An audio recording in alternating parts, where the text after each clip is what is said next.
ഇവിടെ തോന്നിയാസം മുഴുവൻ കാട്ടിക്കൂട്ടിട്ട് വീണ്ടും അത് വന്ന് കുത്തിരി ഞങ്ങളൊക്കെ വിചാരം ചെയ്താൽ മതി ആണുങ്ങളുടെ പുറ ഒന്നാടുത്തോ വേണ്ട മോനെ വേണ്ട മേത്തൊട്ടിട്ടുള്ള കളിയൊന്നും വേണ്ട. എനിക്ക് ഇവിടുന്ന് എണീക്കാൻ വയ്യായിട്ടാണ്. നിങ്ങൾ എങ്ങനെയെങ്കിലും ഓളൊന്ന് കണ്ടുപിടിക്കാൻ നോക്കി പത്രിങ്ങളെ.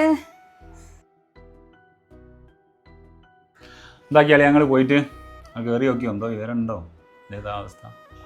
നിങ്ങൾ ആ ഫോൺ കോൾ വന്ന മുതൽ അവിടെ ആ മോർച്ചറിയിൽ എത്തുന്ന വരെ ആ ബോഡിൻ്റെ പെങ്ങളാവരുത് എന്നാണ് ഞാൻ മനസ്സുകൊണ്ട് വിചാരിച്ചത്. പക്ഷെ നമ്മളെ പെങ്ങളല്ല, അതൊരു സമാധാനം തന്നെ. അൽഹംദുലില്ലാ പഠിച്ചോൻ കാത്ത്. ഓ ഞാൻ ചെയ്ത നേർച്ച ഒന്നും വെറുതെ ആയില്ലല്ലോ.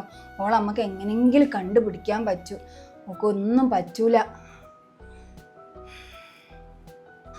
അല്ല ഇനിയിപ്പോൾ എന്താ നമ്മൾ ചെയ്യുന്നത്? നമുക്ക് ഏതെങ്കിലും ഒന്ന് പോയി നോക്കേ എന്താ ചെയ്യാം? പോലീസുകാർ എന്താ അവർ പറയുന്നത്?